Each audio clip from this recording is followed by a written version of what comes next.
Father, Diego Music exclusive. I grew up like a savage.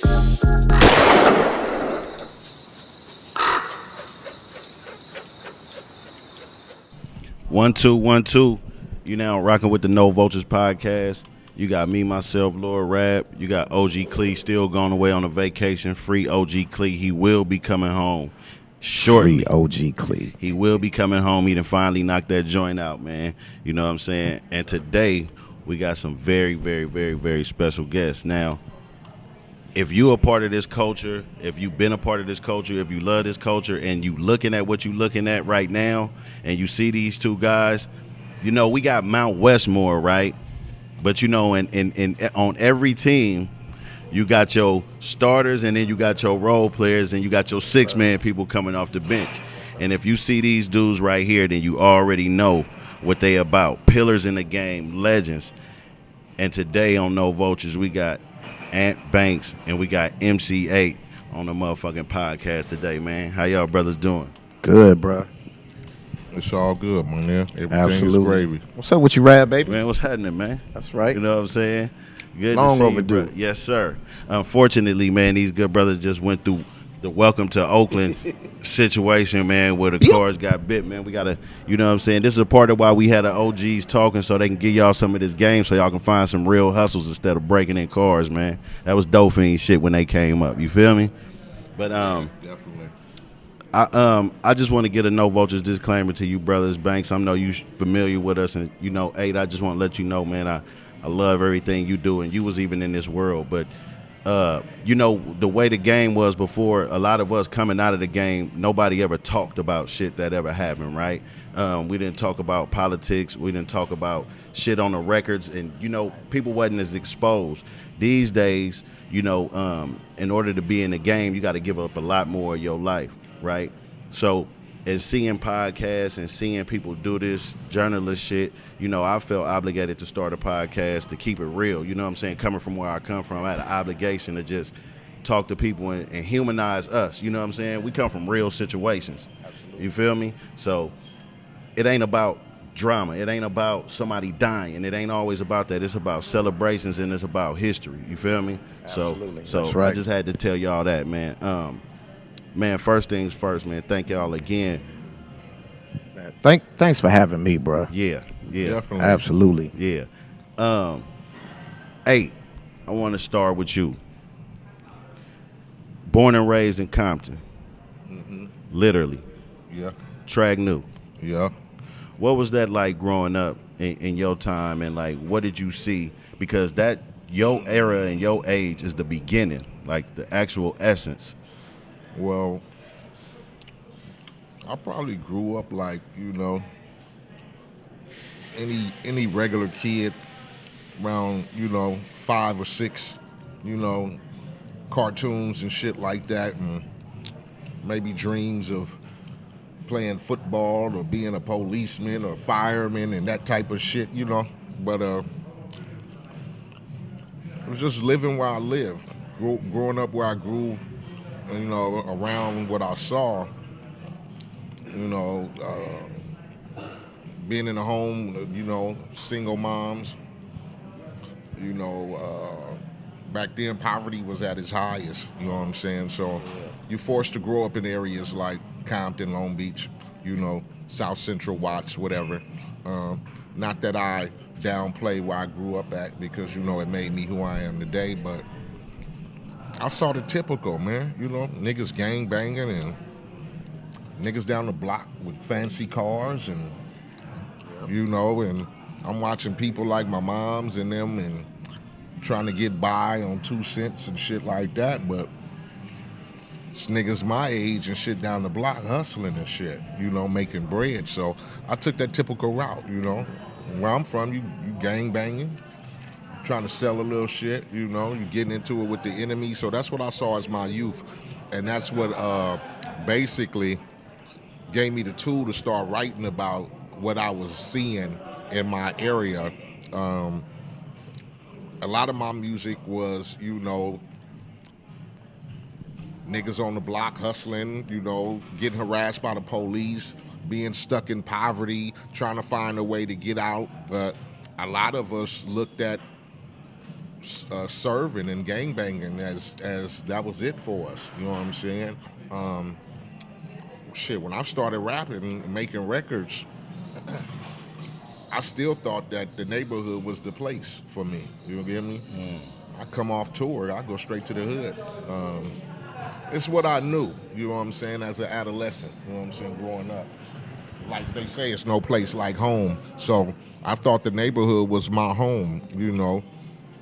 And not to glorify it, but when you a young motherfucker, you a young black man growing up in that type of situation, you know, and even though it's not Oakland, you know, Compton, shit, niggas everywhere. Same shit. You know what I'm saying? And whatever your hustle is, when you stuck in that motherfucking life and that's all you see and you don't see no way out, you kind of adapt to that shit, you know what I'm saying? Takes a long time to try to transition, but we did a lot of shit differently back then, you know what I'm saying? Our beast was authentic. It wasn't about music and shit, and like I said, enemies and gangbangers, I went through all that shit, but it shaped me to be, you know, who I am, and was able to make stories and tell people worldwide about what was going on in my neighborhood. And it wasn't just the glorified colors and bandanas like people thought. Right. You know, it was being stuck in shit that you couldn't find a way out of. So, you know, that's what we saw.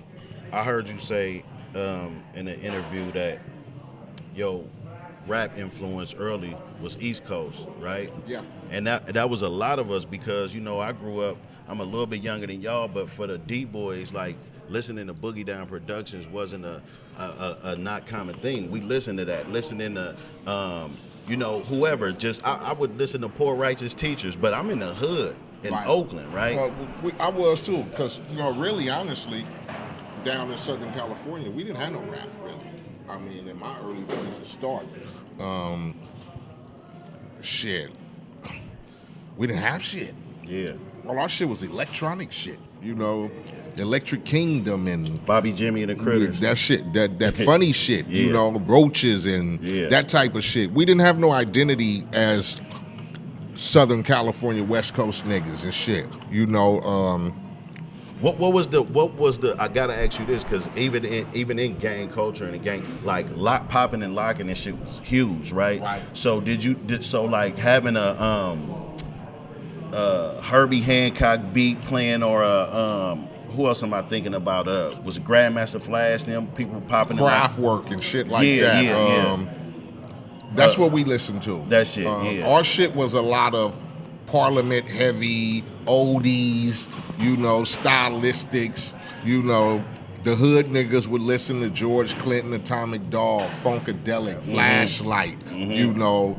That's what we grew up on, because we didn't have rap music. Right. You know, one of my first experiences with real rap music was listening to Too Short from up here. You know, even though he was from down there and came up here, we didn't really have that shit. Right. We didn't. Right. Like, I listened to Run DMC and shit when I first gravitated to hip hop. It was fucking UTFO and Run DMC, fucking Roxanne Shante, Just Ice. I used to listen to the Treacherous 3 with Kool Moe I gotta D in ask you there. this, because you categorized as a gangster rapper. So I had this debate with somebody: is Just Ice or Kool G Rap the first gangster rappers? I wouldn't say that, but as far as what New York was coming through, that was the first gangster type. I mean, I ain't gonna lie, shit, Kool G Rap was the shit. He was the shit. You get me? But he talked about what they on the gangster tip was. So, you know, a lot of people might, you know, dispute that as far as who was the first gangster rapper type. You know what I'm saying? Motherfucker might say, shit, my nigga who sang Rap Dirty, Blowfly, and it was the first gangster type of shit, nigga, pimping and all that. So, Stoney G. It all just whatever your section was. I mean, because you can say that. You get me? Whatever your section was. Because I listen to Melly Mel and I listen to Kool G. I listen to Just Ice. But then, you know, I also used to listen to Too Short and Toddy T and Mixmaster Spade and shit. That was my first transition of Compton lifestyle gangster shit. Right. Was Toddy T and Mixmaster Spade to me. Spade, yeah. Because as a young dude growing up in Compton, 12, 13, they was talking about what I knew as trying to be a young gangster dude. Talking about the police and the raids and who got shot last night, what Who hood song did was Batter Ram? That's Toddy T. That's Toddy T. Yes, Okay. Toddy T. That shit was, I was experiencing that. Like, I was, it made me think, though, Banks, because while Eiht is talking about his upbringing and I'm picturing it all and I'm seeing it, right? I'm thinking of the transition from the OGs, from heroin and motherfuckers freebase and actually cooking coke like crack is being sold, right? So to me, like when I watch, what's the movie with the show with Franklin, Snowfall. That's the best depiction I ever seen of that time. Even though that's LA, that's exactly how Oakland looked to me, right? If I would have walked in 65th Village or 69th Village, that's how it's gonna look, right? Absolutely. So you was born and raised in Oakland. Yes, sir. East Side. East Side. Seminary area. Deep East, 100 Deep Avenue. East, Hundreds. Banks, when you was growing up, what was the sound? How did you see outside? Like, you know, because like I said, the similarities between Oakland and Compton is, you know what I'm saying, is very similar. But what did you see and how did you grow up? What was the soundtrack? The soundtrack really back then was like Curtis Blow. Okay. Curtis Blow and Grandmaster Flash and the Furious Five. I mean, when they hit, let me say it like this: Sugar Hill Gang hit first. Rapper's Okay. Delight. And everybody was mesmerized. Everybody was, you know, the first thing you wanted to do was dissect it, learn the lyrics, rap to the song. You know what I mean? Back then I had the 8-track. You know what I mean? I recording it off the radio, playing it back on the 8-track, trying to learn all the words. You feel me? And that was the soundtrack for us. But when Melly Mel dropped that The Message, come on, man, that just changed the whole direction of rap, period. Right. That did it for anybody from the streets. It was relatable because he was talking to them. You feel me? I'm on the streets, but I ain't on the streets. You know what I mean? Right. My whole thing growing up, I grew up around Sunnyside niggas, the Sabrani Park niggas, 85th niggas. Everybody on the Deep East. I grew up around them, hanging around with them, growing up, doing whatever devious shit we was doing. But once them niggas seen how serious I was about that music, nigga, you ain't finna be out here hanging out with us doing this, that, and the other. I'm glad you said you feel that. me? I'm glad you said that, bro, because for the niggas that's like, y'all at damn near triple O status right now, right? Right. But I'm saying for the niggas that's leading, niggas a little bit younger than them, I want them to understand the dynamic of what you saying. If you played ball, right, exactly. If you had a mama and a daddy that cared about you, if you wasn't crazy, niggas ran you off the block. Absolutely. Yeah. Absolutely. Yeah. Man, and it's, you know, especially in Oakland, man, especially around that era from anywhere from like 82 to like 87, bruh, that when that crack hit, it tore the whole town up, bruh. And it's, you know, you just saw it just transform from being able to hang out on the streets playing football. And, you know, we used to block the whole back streets off playing football in the middle of the streets, you know what I mean? Right. Before long, bro, all that shit went away, man. When that crack era hit, man, all that shit kind of, you just saw it dwindle away. It was scary, right? Yeah, man, it was scary to hang out on the streets, man. And I figured out recently, maybe like a year ago, that the Just Say No campaign was created in Oakland, right? Yep. And so that California politic, when it comes to crack and crack cocaine, makes me think about the revolutionary side of us, right? That shit was intentional. Exactly. You know what I'm saying? They kidnapped the boy from the San Jose Mercury. Yep. We don't know where he at. You know what I'm saying? To this day. And then, you know, we starting to learn about it because documents and people starting to tell the story. But getting into music, right? Dabbling into music. What was that first experience? What was that? For me, man, dabbling in it, you know, I used to, you know, back then Oakland Public Schools had an actual budget and a music program, you know, which they do not today. But back then they did. So you can go to school, play any instrument you wanted. I played the saxophone from 12 years old, 5th grade.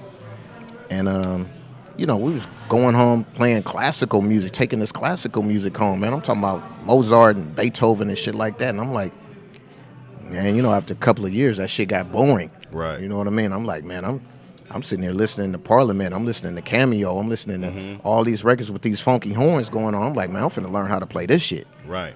So, right when I got to high school, man, you know, I just started dibbling and dabbling and fucking around on my horns, playing different shit. And then, you know, my 16th birthday, man, I'll never forget, I got a Casio keyboard for my birthday. You remember which model? I don't remember, man, but all I know is motherfuckers was quirky though. the motherfucker only had like a rock drum kit, a samba drum kit, a reggae drum kit, or whatever, right? Yeah. You couldn't change the pattern and nothing, but you could change the tempo. Yeah. And it had a motherfucking sequencer on it. So I would sit there and record shit and play a little bass line or something, but I'm copying fucking Parliament, copying the shit down. I'm like, man, okay, well shit, I'm gonna play my little horn to this and see what this shit sound like. Little did I know I was discovering how to become a fucking producer. This is like 1984, man. So I'm like, man, you know what? This shit, you know, I'm starting to dig this. Right. But I ain't never in a million years think I'm gonna have a career at this shit. It's a fucking hobby. You know what I'm saying? We did music back then as a hobby. Nobody thought we was finna get paid off this shit. You know what I mean? So that hobby grew. And, you know, high school, man, I'm a senior in high school, and this one of my homies, MC Ant, rest in peace. This nigga is walking down the hallway, just rapping his ass off. Like, I'm like, this motherfucker got it. So one day, shit, we got together, man, and went to the house, talked about it, man. I make beats, do. He rapping. He come to the house, and shit, we cut that shit, man. That can't be what we end up hearing. That's how that shit just started, bro. I promise you. 12th grade, I was in 12th grade. He was in 11th grade. 1986 and 87. Wow. Yeah. So, how did you guys figure out how to actually put out a record? The big homie Trav, rest in peace once again. He actually went to Castlemine with us, right? So he heard the little tapes and shit we was selling at the school for $5 up at Castlemine. And you know, Trav had a couple of dollars. He was on 75th, kind of, you know, doing his thing, right? So he was like, bruh, I'm finna put you niggas in the studio. Man, he put us in the studio. You know what I mean? We made MC Ant the Great, the album, 1987. And shit, it probably didn't come out to 88, but we did the shit in 87. That's how long it took, y'all. Wasn't no digital shit putting that shit. We talking about splicing and putting. Yeah, that shit came out in 88. And shit, we sold like 75,000 copies independently. I want to talk about it that time too, right? Because we talking about what they don't get to experience, how you broke records and shit, right? This is true in Compton too. Skating rinks. Right. Skating rink. San Leandro skating rink. At the skating rink. San Leandro skating rink and Mojo's. And nigga, we was there. Nigga. Your shit was hitting, right? We was there, absolutely. And so I was way too young, I'm gonna tell you that right now, to even be there. Yeah. You know what I'm saying? But I was there, right? And so I know what that feeling is like, and I know how it was to get that new music and to hear MC Ant. He instantly became like a sensation, right? Because he was young and fresh, and we heard Short, you know, we had heard Forte, we had heard all of these guys, but MC Ant was something different. He was. My nigga, man. Rest in peace, MC Ant, man, a legend, man. I still say to these young dudes, y'all need to try a girl song. Because Miss Sexy is these, you gonna see tonight. That's these old chicks shit still to this day. Man. Absolutely. Man. Hey, Absolutely. Hey, I gotta ask you this. Eiht, your name, from my research, it had a double meaning, right? Yeah, I used to tell people, you know, people used to be curious about the way I spelt it and whatever. And back in our days, you know, shit meant shit. You know what I'm saying? Right. You know, your name was everything. You just had to have something different. So I tried to come up with something like experienced in hardcore thumping So that's what my name used to stand for, and then people just got used to it. Niggas was smart gangsters back in the day. Yeah, hey, cold Niggas was gangsters, smart. bro. Cold. It was all, I don't know what it was about with our era, man, but Man, we was niggas just was different, smart. man. We was different. We was always intelligent, smart niggas. Man. We just, we took a back door because we didn't have no doors open. So we had to get in the way we fit in, and we had to take that route. You know what I'm saying? I gang bang, I sold dope, whatever. But, I had to take that route because I wasn't going to no motherfucking college. Right. I was too heavy influenced by what I saw as than what motherfuckers was telling me. You get me? I'm here every day. It's a difference what you trying to show me in a motherfucking book or a fantasy or dream. You get me? Right. My dreams was gone after I saw what was on the block. I had no more dreams of being the fucking football player or policeman or whatever. These niggas out here get money. You get me? And when you stuck in that situation, I don't give a fuck. Father wasn't in the house. We living in Compton. Niggas is drive-by shooting every other night. Why am I to think that I'm finna get out of this shit too? Right. I'm finna be one of these niggas too. Yeah. So I need to get in where I fit in. So that's where the gang banging and the dope selling come from. Because I didn't see shit else. And for the motherfuckers who was working, them motherfuckers are struggling still. Right. My mama struggling like a motherfucker every day. Got a decent job. My father was working at General Motors. Why the fuck we still living in Compton struggling? So my choice was like, if I'm watching niggas my age down the block, this nigga got a better car than my daddy got. This motherfucker brand new. Crazy. Dayton's on this Crazy. motherfucking Alpine Dash with this Kenwood Clean in that as a motherfucker. Yes, sir. Then I'm like, Yes, sir. fuck going to work. Right. Nigga, you better get you a 50 pack and start getting it. Start hustling. You get me? So you have those dreams when you don't see the aspiration of doing anything else, especially when you living in fucking poverty. Right. Now, some motherfuckers do. Some people, I'm going to work hard, I'm going to hit the books, I'm going to get up out of here. Man, I wasn't going to no motherfucking school and all that shit. Right. So the influences take you different routes, you know what I'm saying? I tell my son every day, everybody's journey ain't going to be the fucking same. You get me? I used to question why, damn, this nigga rapping about the same thing I'm rapping. Right. This nigga got 30 million records out. Nigga, I'm still out here struggling. Right. And I'm telling niggas about the same. It's just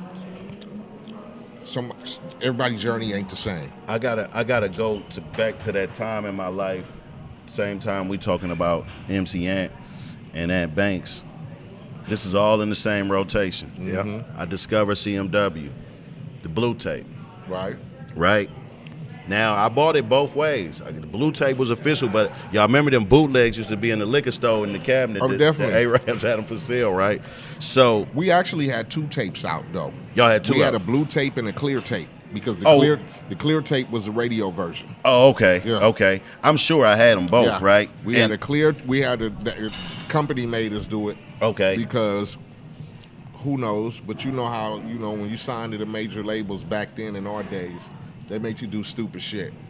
So we had a blue tape that was explicit and we got to say we want. And then they made me go back in the studio and re-record every song that's without crazy. cussing in it because they didn't like all the beeps.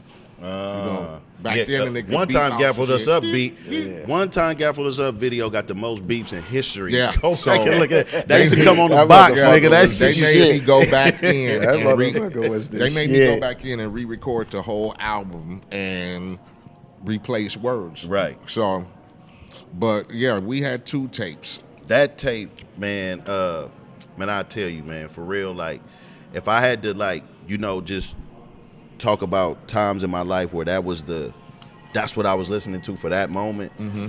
That was one. First of all, Banks, as a producer, you know this, and especially here, we love that knot. We love that slap. shit And was knocking. CMW Absolutely. was fucking knocking, like from the rip, right? Who was making them beats? My nigga DJ Slip. Man, that shit was crazy. DJ And, Slip was a motherfucking chop it up specialist, man, listen, you have. We was 808 heavy back in So our I talked to days, DJ man. Duro about the same shit, right? About that sampling in pieces of music, like just like what you about to say about him, right? That it's he's chopping milk up in there. He Yeah, chopping, and I'm speaking of Duck Sick, right? Mm-hmm. You know, as a little nigga, I was very excited about this because I'm starting to cuss, right? So I'm Duck Sick and Dick Suck, right? But, Right. But what was the meaning and why did y'all make that song? Like, what was the terminology in that? Well, like you said, we was thug gangster niggas, but we was smart, intelligent niggas. You get me? And so within our crew, we used to just, say shit, different slang words. Like I came up with jail. Yeah. We came up with duck sick and 5-0 and gaffled. Those were slang words that I spoke on the daily, just being in the hood. You get me? Did you create Late Night Hype, or did you hear that in the hood and put it on record? What the song? Just the terminology, Late Night Hype? because everybody said that everywhere. I don't know where I came up with Late Night Hype. I mean, because we used to be on the streets at late night. Right. We used to dip around at late night. And whether it was fiends or you going to get some pussy at 2 Right. o'clock in the morning, Right. or that was a late night hype, because you hear in the song 2 a.m. on the freeway. We was just Headed to the niggas who... girl- all that. Them was all real stories. You That's ain't got all to tell real me, story. nigga. Yeah, All them stories because that's real. what we used to do. We'd hang out till 2, 3 o'clock in the morning on the block, or we go out somewhere as a hood, bowling alleys and drive-in movies, and then at 2 a.m. you on the 91 freeway, and nigga, it's looking spooky because. In our days, That nigga, was real. you don't be Yeah. riding Yeah. around at 2, 3 o'clock in the morning because 9 times out of 10 you finna get jacked by the Yeah. police. Yeah. Especially rolling through Compton at 2 a.m. in the morning. getting jacked. So those were just analogies I came up with, just being a nigga in the hood and just visualizing, So when I started making music, I wanted to put it in the forms where niggas would think it was clever on some hood shit. You get me? So Late Night Hype, you can get the duck sick. You get me? Spin it around for the motherfucking label people who would probably be a little offended, as you saying you can get my dick sucked. Right, You right, get me? right. So you can get my duck sick and then Right. get bitches to sing it. Right. Now it's a little clever thing. Very you clever. Get me? Very so clever. We just wanted to show motherfuckers that even though we were hood niggas and represented a certain side, that we wasn't no dummies. We were very creative. That's You get tight. me? And you know what's crazy? Hey, I gotta say this, man, because that first record was so fucking classic that I was a reader, right? So like, the way these kids is online and shit, I would read anything hip hop. If I seen y'all and it was a small article, I'm gonna read it because I wanted to know what was going on. I knew that Chill was in trouble. Right. I knew this as a little kid, right? And I want to say this for the record, for the people.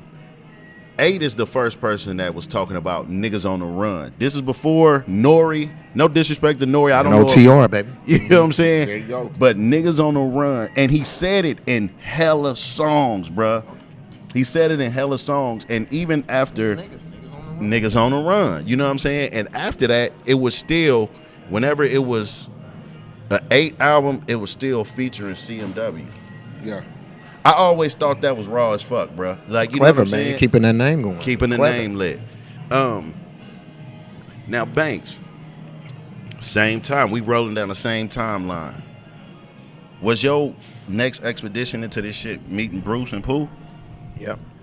It was meeting Bruce. Who did you meet first? I met Pooh, actually. Okay. Pooh, I want to think Pooh was with Christine, man. Okay. I don't know if you know who I know Christine, yeah. Okay, yeah. So Pooh was with Christine one day, and they was riding. They came down my block on 100. Okay. And Pooh seen me and hopped out. He said, Banks. I'm like, I don't even know who the nigga is, right? This 1988. I don't know where he hopped out. He said, "What is?" He said, "Nigga, it's Poohman, nigga." And I'm like, "Okay, I know who Poohman is. A little crazy ass nigga from the block." I'm like, "Okay, what's happening, nigga?" He said, "Man, I need you to produce my thing." I was like, "Oh, well, nigga, let's have it. What's happening? Let's do it." And that's really how fucking with Dang got the whole shit got started. You know what he just said, what he said about Duck Sick and then getting the girls to come in and sing it. You know, fucking with Dank just popped in my head immediately, right? So I'm like, I just want to transition right into that question, right? Fucking with Dank is a slapper, right? Everybody love this. This is the shit. But what as a producer, like you like leveled up, right? I did. So how do you got these? You got women in the studio. Who was that singing that? That's the actual sample, and me and him. Oh, that's a sample. That's the and sample, y'all went over and me it. and him. Yeah, exactly. Wow. Yeah, I didn't. Do you know what sample it is? Shabba Doo Wow, whatever the fuck. M2 Man. I don't know the name. I think that's the name of it, ain't it? It's M2 Man though. It's on the Juicy Fruit album, man. All them that motherfucking Juicy Fruit album Got a lot of shit in it, huh? That motherfucking album is loaded, top to bottom. And so now, are you leveling up as a producer? Because rest in peace to Big Bruce. Absolutely. Big Bruce had a lot of money. He was behind Poohman. Are you leveling up as a producer because your environment is better? Is it more comfortable? Are you having more cheese? Like, what's going on? It was the environment that was created. So that whole album, Life of a Criminal, period, not just fucking with Dank, but that Life of a Criminal album and the vibe in the studio. I don't know if you know anybody, you've ever been to Blind Joe's studio before? Okay, so you know the whole setting. Nigga, it's almost like you in a jail cell. Right. And Bruce would bring about 40 niggas in there, like hood niggas, you know what I mean? 72nd. The whole 72nd was in there, like, you know what I mean? Deep. Right. And it's about, let me keep it real, it's about 20 niggas and about 10 bitches. Weed smoke everywhere. It's like, nigga, you can't see from here to 2 feet in front of you. Yeah. It's that much weed smoke in the room. The environment was so crazy, bruh, where we couldn't do nothing but make hits in there. Like, it was bananas.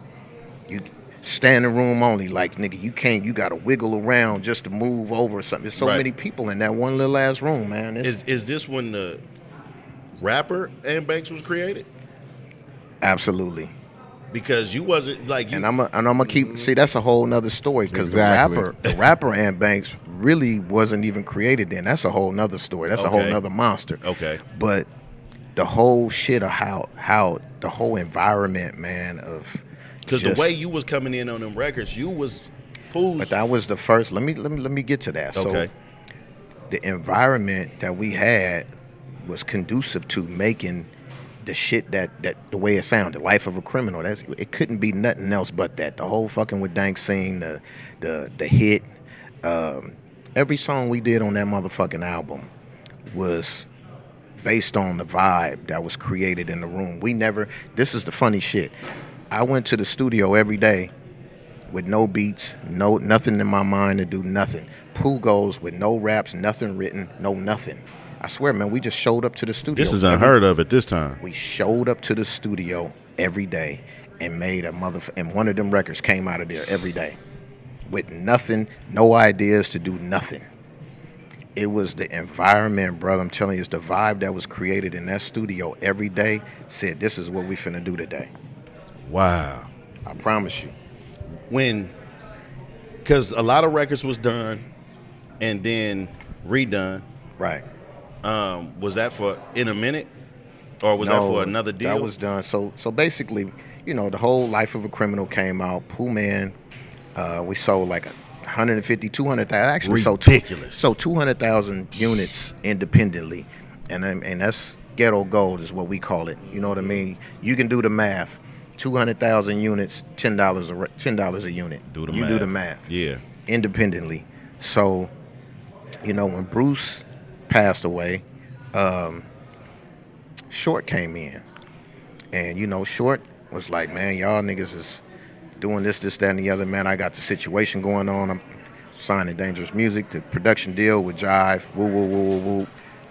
Pooh, we want to sign you. Bam. Pooh goes and gets signed, and in the midst of Poohman really getting signed, Jive is like, who is this motherfucker on this song? Which was fucking with Dank. And Short was like, man, these motherfuckers love your voice. They love your whole production thing. Bro, we got to sign you. So that was the whole beginning of my rap shit. It didn't have nothing to do with me trying to be a rapper. I'm just rapped on this goddamn song because really, that's where it took us that day. Right. It's like, right. Banks, you should just bust a rap right here. And nigga was like, what? It's like, fuck it, let me do it. Sat there and wrote it. And I ain't no rapper. This is my first rap I ever wrote, man. Fucking with Dank was the first rap crazy, I ever man. wrote. That's fucking And that crazy. motherfucker took me 45 minutes. That's Just fucking crazy. sitting there and not smoking no weed either, nigga. That was all contact. Right. I'm a drinker, nigga. I was sitting in there loaded. Like, Right. I had a big old bottle of Bombay Sapphire and some motherfucking cranberry juice, nigga. And I'm in there perving already off that and all weed smoke. Just thinking that's what came out of me. That's crazy. First rap. That's fucking crazy. So as Pooh Short, excuse me, coming in, is his approach like, not only am I trying to get y'all down with it, but this is the Dangerous crew. Absolutely. I want y'all with this crew. Absolutely. So we're talking about 1990, man. So 1990. Pooh explained this before, right? The Dangerous crew at that moment, as you know, it was who? Too Short. Too Short. That's it. Oh, let me keep it real. The Dangerous crew back then was Too Short, Chris Hicks, Ali Superside, Ted Bohannon, Short, and a few more. It's a few more homies, man. It's Noodles and One rapper and though. niggas. Absolutely, one rapper. And Too was Short. Pee Wee and all them in it? No. Nah, they was No, just no. work for hire, basically. Yeah, they was work for. There you go. Okay. Yeah, that's always interesting because nobody don't really know the dynamics of the Dangerous crew. So was adding really some niggas from the hood, really the dirt road niggas, man. That was Really the dirt road niggas. It was Dangerous crew, man. so adding Bad Influence later was the attempt to make it an actual label. Adding Poohman. No. So I mean, as the pieces came together, it became me, Too Short, and Poohman, and then we added Goldie, and then we added, I want to say Father Dom was next, Father Don. and then after Father Dom was Bad Influence. Okay. Pee Wee and Shorty B was just a part of the production team. They was on my production team. pretty Okay. much. Yeah. Okay. Yeah, because I'm glad you said it because nobody could ever really answer who's in. You know, it's a bunch of niggas that was in the Dangerous crew that Right. wasn't. Absolutely. Yeah. And so getting a deal with Jive was your deal like a production and It recording? was an artist recording deal. Oh, okay. So I mean you know, my nigga Too Short just got his street. You Yes. know, love my nigga, man. It long overdue, but that shit was really for him being an artist representing Oakland the way he did for so long. Better than anything, and better than anybody ever represented their city. You see what I'm saying? So Oakland, I feel like been owed that to him for the longest. Right. What my nigga don't get credit for is everything else. What you don't know about Too Short is he's actually a better producer than he is a rapper, and he's one of the greatest rappers to ever do it.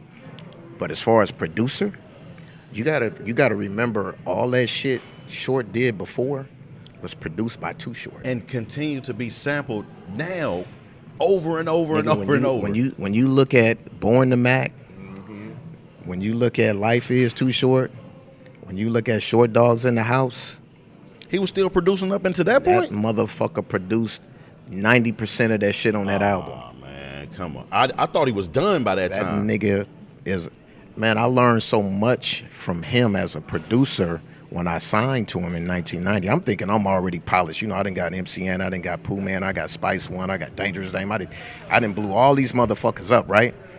As a producer. But I'm like, when I get with Short, nigga, I learned, you know, nigga, we got to bump the bass up to, you know, turn this up 2 more dBs. Turn these motherfucking goofy ass sounds out while I'm rapping, nigga. Don't be having all this busyness going on while the rapper's rapping, and don't be doing this. You know, he gave me so much game as far as how to really structure my songs better as a producer, and it's like, man, that's what helped me go to the next level, honestly. So by the time I got to the Snoop Dogs and the, you know what I mean, Mac 10s and Ice Cubes and everybody else I got to, I was overly polished from him. Yeah. You feel me? A lot of that shit, man, people don't know.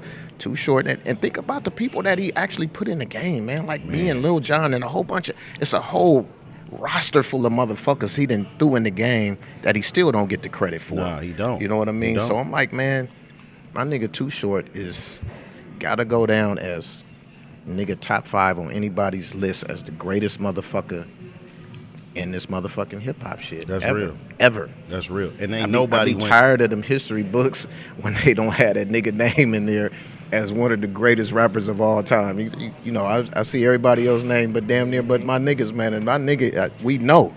You know, the hood niggas know. What was that like in the 80s and 90s for both of y'all being West Coast artists? You know, that uphill thing, that bias, that fighting through that, because y'all giants, right? But I'm saying, I'm gonna keep it real.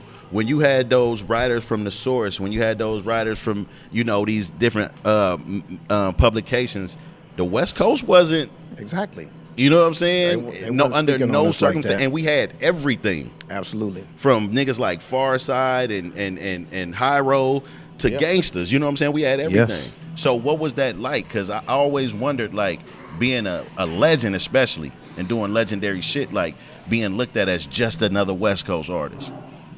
Man, really, when you look at it, a lot of the production back then was a lot of old James Brown samples or something. You know, they was doing a whole lot of sampling during that era. But when you got that NWA came through, and you got that Spice One came through, and you got that Too Short came through, all the production went to a whole nother level. And then you start seeing, you know, a lot of the New York rappers jumping on the West Coast style production with the live instrumentation and the more 808 driven songs and shit like that. You know, think about when by the time Busta Rhymes came out, Busta Rhymes damn near sound like he had a West Coast producer the whole motherfucking time. And Jay-Z definitely did. Jay-Z, all of them, man. So everything kind of switched when that West Coast production kicked in, and they really realized and listened to a lot of shit we was doing, man. I seen the shift in the East Coast, man. It just went from the whole dirty, sloppy sounding hip hop to more polished type sounding shit. You know what I mean? Yeah. So, Eiht, I gotta ask you this, moving right along. One of the reasons that we here tonight, it's been 30 years. We celebrating a phenomenal and a very important piece of art in our culture, Menace to Society, right? Which you are the legendary character AWACS, right? And when this movie came out, I guarantee that the way you act on the movie, you wasn't your age. You was like an OG in the movie, but you really wasn't an OG yet. You know what I'm saying? But your street, what you brought to the screen from you actually living that life versus the other characters in the movie, it really felt like you was their OG, right? Because we probably wasn't paying much attention. Shout out to all of them great actors in that movie, right? But your shit came off as organic, right? You was everybody's big homie in the hood on that particular film. What how did that film change your life, man? I never considered myself an actor and shit.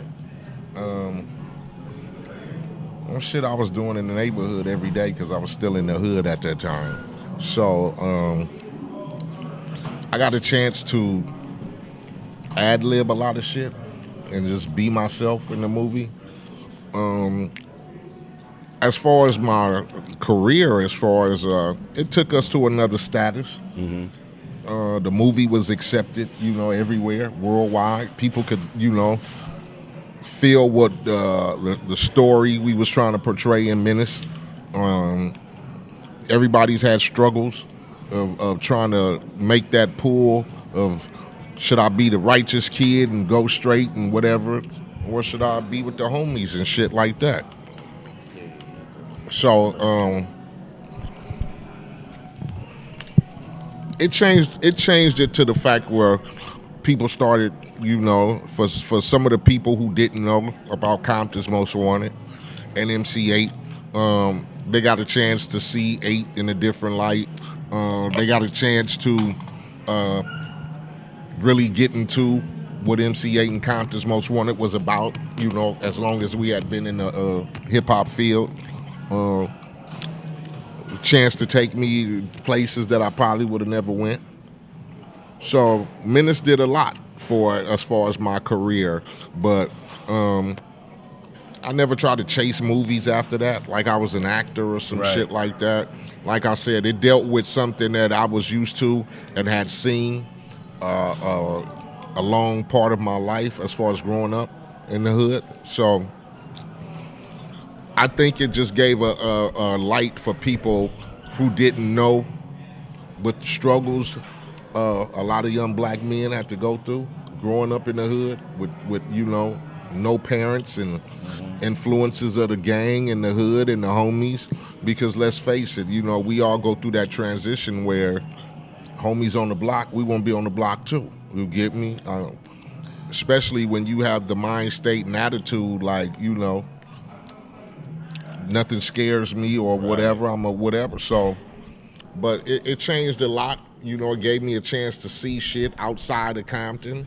You know, outside of going to New York and Vegas and shit like that, I was able to travel overseas and go to different countries and see how hip-hop culture was really hitting home and how people was enjoying us as a whole. And you might have not got the respect at home in Compton or in Oakland or wherever. Like you say, people like, oh, just another West Coast rapper. But you got to see the appreciation around the world from people in different countries as far as me being an artist was concerned. So Menace did a lot for my career. Did they cast you, or did they just? No, they cast me. Hughes Brothers.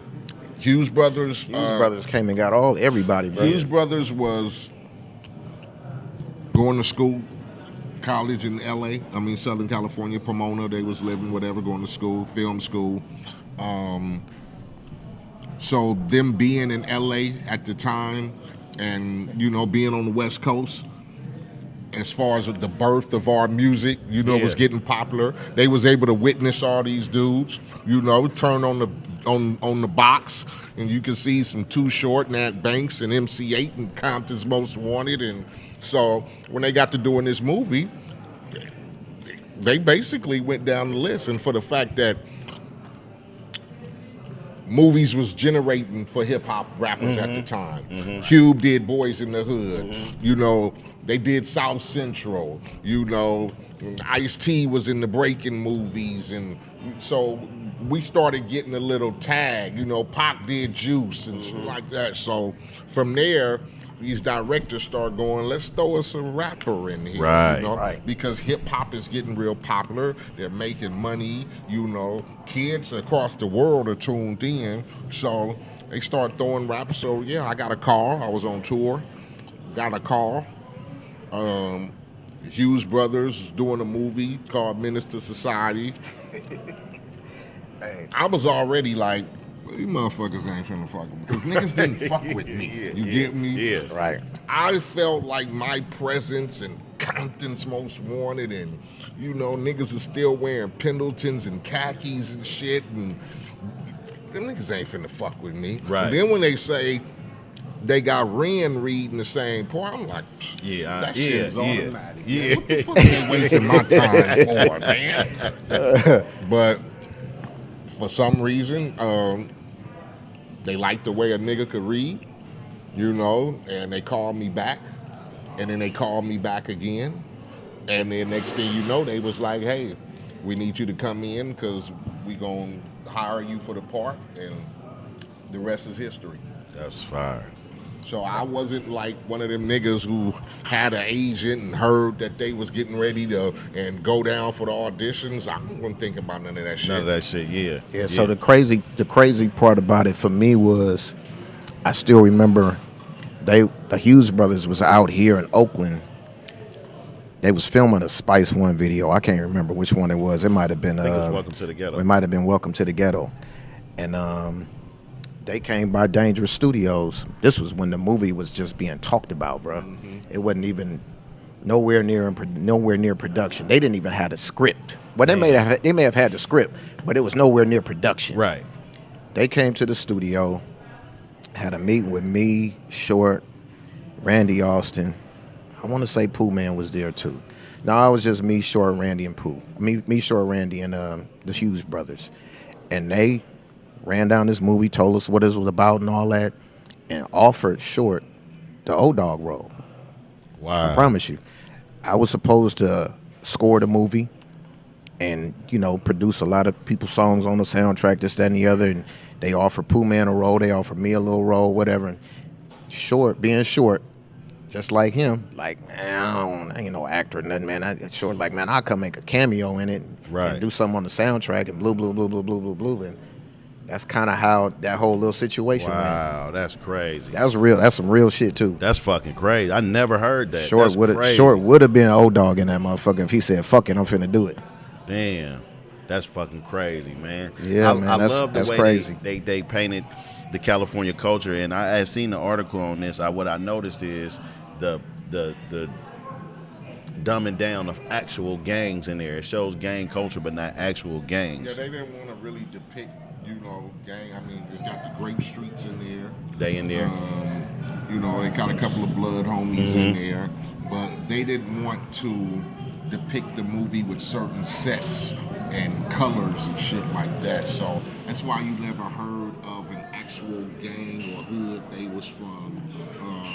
You never saw them flashing gang signs and shit like this because they wanted to stay away from that. Right. And just like what they do in the GTA video games. This is Grove Street or this is where really those aren't no. Well, since you right there, hey, I gotta tell for any of my nephews, this is Ryder. You know what I'm saying? This is Ryder from GTA. I had Slink Johnson on here, and he's a part of that legacy too. Slink Capone. Slink Capone. Yeah, sign to y'all. Sign the Dangerous That's crazy. Music. He was a part of the Dangerous Crew at one point in time, baby. Crew, man, that's crazy. Way back in the 90s. Yeah, man. Yes, Slink, like Jesus. Slink taught us on No Vultures about Too Short's duality, about his amateur cripping and his Oakland pimping. You know what I'm saying? So I gotta ask you this: as far as the new generation, because you a coach and shit too, like dealing, and you deal with your community, but dealing with younger people, do they ever trip when they hear your voice? Like that's. Some of the youngsters now in this generation, probably was babies when we did Menace and shit like that. So a lot of the younger generation got put up on me because of GTA and because of Kendrick. So that's him on Good Kid, Mad City, y'all. It's cool to be recognized by the younger generation because we all know with this younger generation, it's a little bit different than how we were taught or raised or grew up, or the politics of the streets and whatever. A lot of times the youngsters don't gravitate to us older artists or mature artists. I'll put it like that because I don't consider myself old. I can still out rap a nigga, out run a nigga, out lift a nigga, out smoke a nigga, whatever. But I try to be more of a older influence to some of the youth. It's just different. And, you just got to accept, because like I said, back when I was 18, 19, a nigga couldn't tell me shit either. Right. And there was older niggas, trying to construct you and turn you and whatever. So just to be able to connect with them, whether it's a video game or being on Kendrick's song, as he's one of the new popular artists that everybody gravitates to, you just try to keep your foothold in this game as long as you can.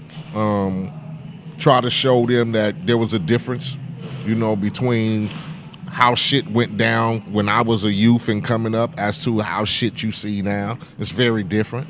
The music is very different, but like I said, I connect on a different way, as far as getting down with a new artist or being in Grand Theft Auto.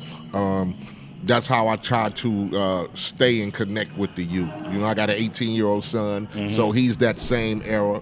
So you just got to make sure that they understand and know, y'all kind of grew up and did the same shit, but it's kind of different from us, now. younger generation is just on some different shit, man. You know, I was watching a interview on you, and like two different ones, right? Old school, like '97, I think both of them are similar times.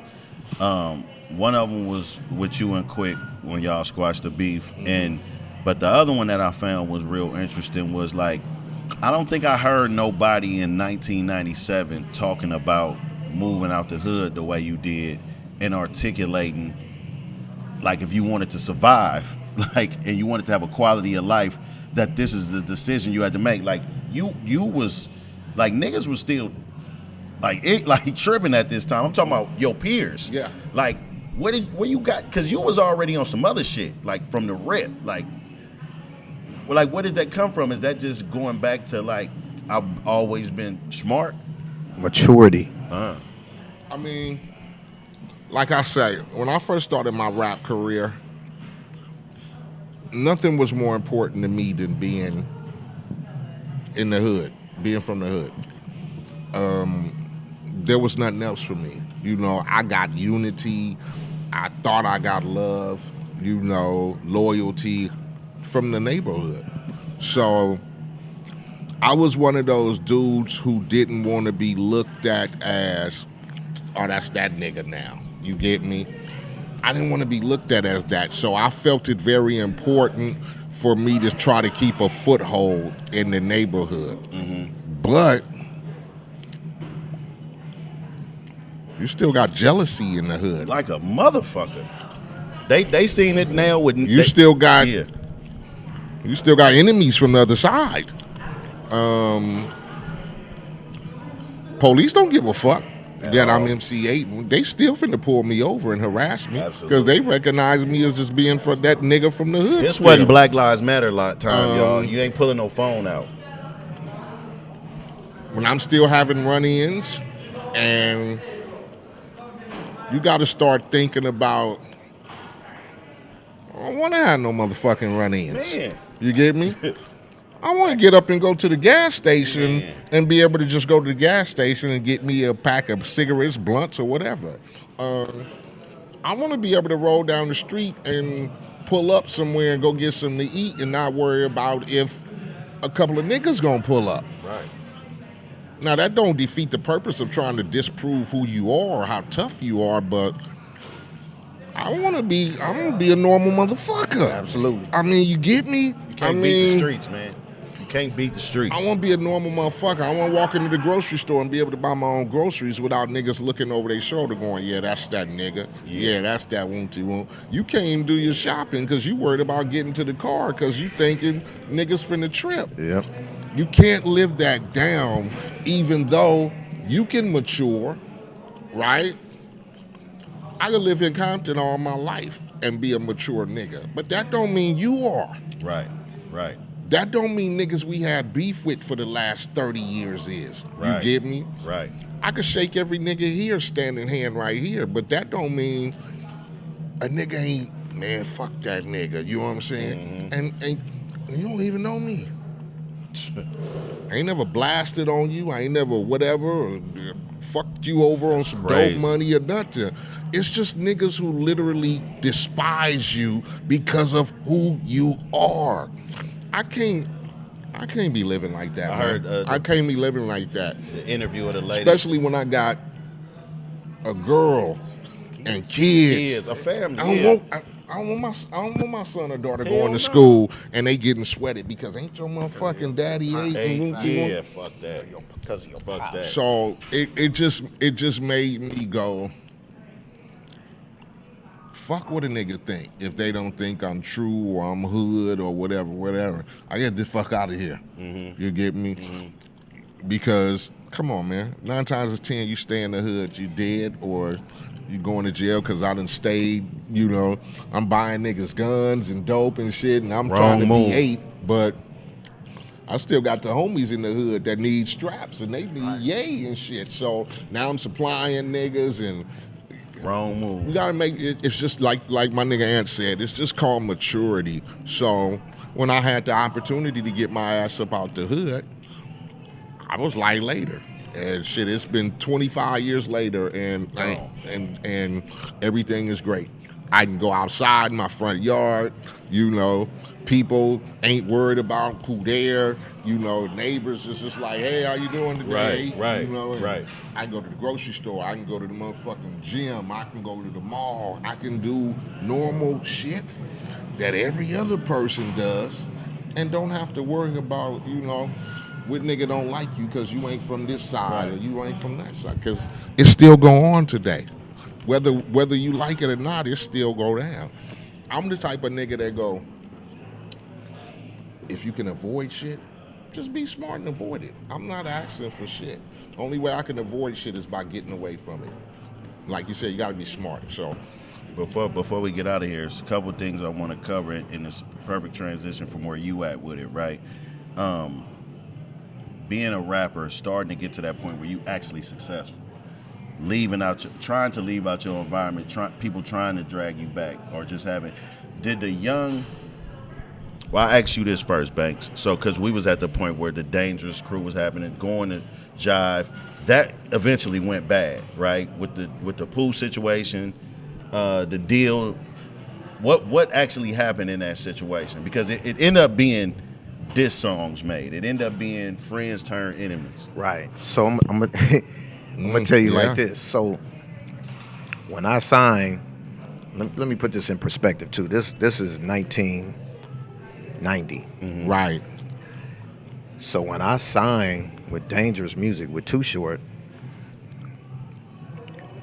I'm broke at this time. Believe me, I didn't produce. We done been through it. MC Ant, you done paid your dues. Poohman, Spice One, all these people. I'm broke. Here comes Too Short. Still put it in perspective. It's 1990. Mm-hmm. He puts $150,000 in my hand. Nigga, we need you to bust these raps.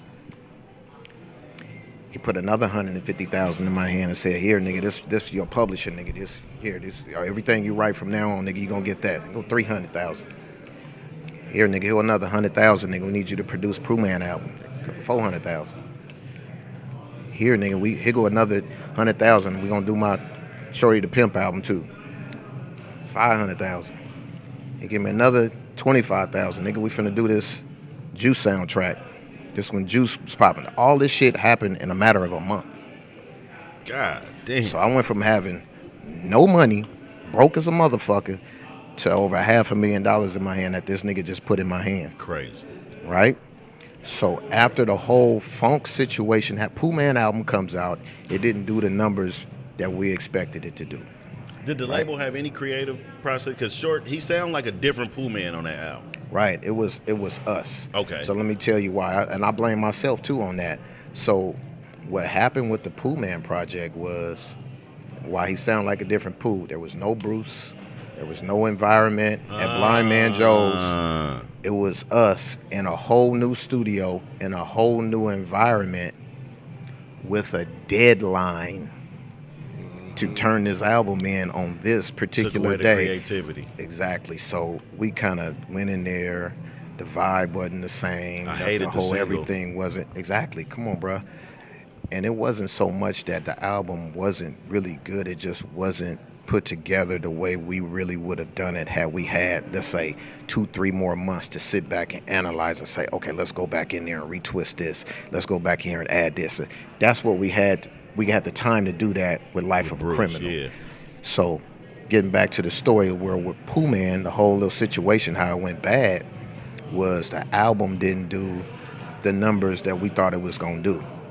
So Jive was like, when it's time to come back around to do the next album, he's like, man, we're going to drop him.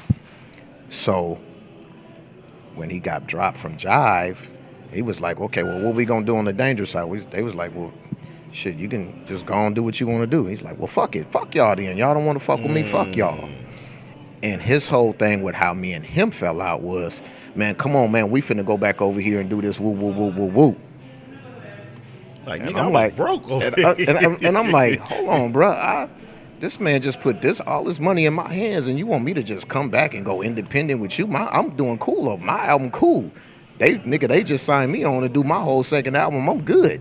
you know, my first album sold over 200,000 copies. They want me to come back and do Right. another album. Right. So when that situation didn't happen, he felt like, well, nigga, fuck you too then, nigga. You don't want to come fuck with me no more, woo, woo, woo, woo, woo. I never said I wasn't going to produce his album. I said I wasn't finna come back and go independent with him and Right. do the whole little shit.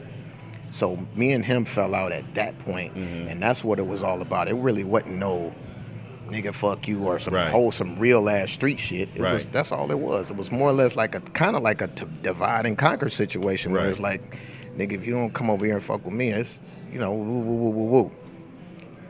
And he took it on the street level as far as the bullshit afterwards. So we was just like, nigga, we finna have fun with it. We finna make this Get In Where You Fit In album, and we gon' Who Ride Him. I made the Fucking With Banks song. And to this day, man, you know, you got the whole little stories with how he whooped on Hassani and he whooped on Rapping Ron. Yeah. And the whole little thing behind it all with me and him was, it was never finna be that, because me and him was brothers. Y'all had that love. He We said had that love. too. And Yeah. and like he said, what hurt him was the Hassani line about his mama.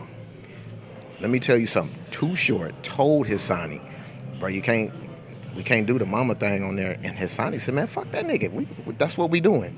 So that ass whooping was warranted. He for him. deserved it. That was warranted. So he asked for that ass whooping. He got it. Yeah. But the whole bottom line was, like Pooh said, it's like, and man, I had just not very long ago went and sat and ate dinner with him and his mama and the kids and all that. This is when the little kids had the little silver things in their mouth. I forget. You know, his little kid, you know, I love his family, man. You know what I mean? So we never really had a real falling out.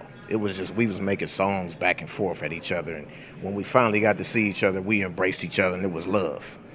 But at that moment, we was like, nigga, whatever happened, gonna happen. When you go back to that Jive album, Funky As I Wanna Be was a single, right? Yes. And Rasia was on that album. Rasia was on that album. Now, I always want to know the truth behind the Rasia song. This is a real person. It is. It's a real person. This is a real person. It was a real person. But it's the fucked up part about it is it's a person that's affiliated with Pooh. I didn't know her, and Short didn't know her. But the whole little situation went bad because, you know, I went back and listened to some Pooh records recently, right? And I was saying, she got some money from us too. I know she got some money. I was gonna say, and that's what I'm saying. As a kid, this ain't on social media. I read her lawsuit shit. Like, you know what I'm saying? Like, I was fascinated with that shit. Absolutely. You know what I'm saying? Because I wanted to know, like, I knew she was a real person, and I love the song, by the way. But I think what Pooh was doing different than Short on every song, he was naming real hard. people. Thank you. He was going hard. Yeah, he was going real hard. He was real names of real people. He was real people. So, but now getting to the point where we at with Chris Hicks leaving the Dangerous Crew.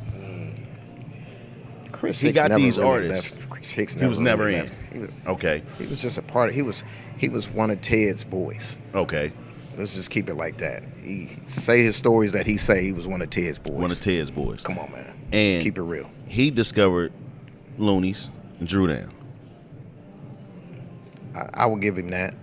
Because what I explained when I was just on Sway, I was trying to explain to the world, and H, you know this because every hood got it, right? At least in California, well, everywhere. It's a D-boy contract. It's always a nigga in the hood. Was Eazy-E. That's a fucking D-boy contract. It's always a nigga that got money. It was funny how you did that. How you did that. He liked that too. No, but I had just had that conversation with Vidal. Oh, okay. Probably about 2 months before your interview. Oh, before I said they was able to do it. And I was sitting there saying, man, if you listen to all these interviews with all these motherfucking niggas coming up here talking about, nigga, what was you doing before rap? What was you doing before rap? Nigga, I was on the corner, I was selling dub, and I was selling these rocks, and nigga, I was a dope dealer, nigga, I was whoop, whoop, whoop, whoop, whoop. And all them same niggas that you had doing them interviews that's talking about they was dope dealers before rap was signed to a dope dealer. Signed to a dope boy. So nigga, what was you doing? Selling rocks. Making $200-$300 a month or something? That's it, nigga. Stop glorifying that motherfucking ass story about you being a motherfucking drug dealer, nigga. Out here in the streets, man. That's Come on, real. man. That's That's That's real. some dumb shit, man. Just say, man, you know, you hung out with the You dope hung out dealers. with the dope Thank boys. you. Yeah. That's me. Yeah. That's me. Ain't nothing Nigga, I wrong hung with out that. on every motherfucking turf with every motherfucking body, ain't sold near drug, and kicked it out there with them. And nigga, when the po-po roll or whatever, they run, I run. Yeah, yeah. I was just as guilty as being one, but I wasn't selling no drugs. Right. But them my niggas. I grew up with them. What I'm supposed to do? These my niggas. I pull up on 69. These my niggas. Hey, what's happening? I pull up on 85th. What's up? These my niggas. I pull up on 72nd, 71st. I pull up in Sabrani Park for the niggas that I really, really grew up with. You know what I mean? Wherever, Sunnyside, 96. Right. You know what I mean? I'm pulling up in every hood. 77, Rusdale. I'm pulling up everywhere. These my niggas. I grew up with all these niggas. You know what's crazy? What I told CNH, I told Chris Hicks this too, about himself, because he's Right. not from nowhere. Right. So what I told him was, to me, it's science in that.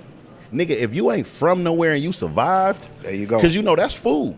There if you you go. ain't from nowhere, nigga, you food. Like There you go. anybody's, nigga, we own you. Like we can get you Absolutely. to do anything, because ain't nigga we. But if you survive that, so I told him it ain't about trying to say you was like back in the day. We looked at it as an immature person. You gonna say this nigga ain't. You know what I'm saying? But nigga, you made it. I don't think nobody ever questioned where Banks was from. I've never heard nobody saying, where is this Because nigga you would from? see me with everybody. I was cool with everybody. I grew up with everybody, bro. Right. It wasn't never nobody to say I wasn't from here or from there, because I was with them at all times. You know what I'm saying? Stay on blue. I'm just trying to stay racked up like you. Put an 8 in a 1 and do magic. Tryna stretch hair on like elastic. Eco-friendly drug dealer, I don't waste no plastic. Use all 4 corners of that baggie. All I ever wanted was a bankroll. So I pull up on Champ before the bank close. Say no to stank hoes and stank clothes. No paramedic pimpin', nigga, we don't save hoes. Yeah, rest in peace to Lil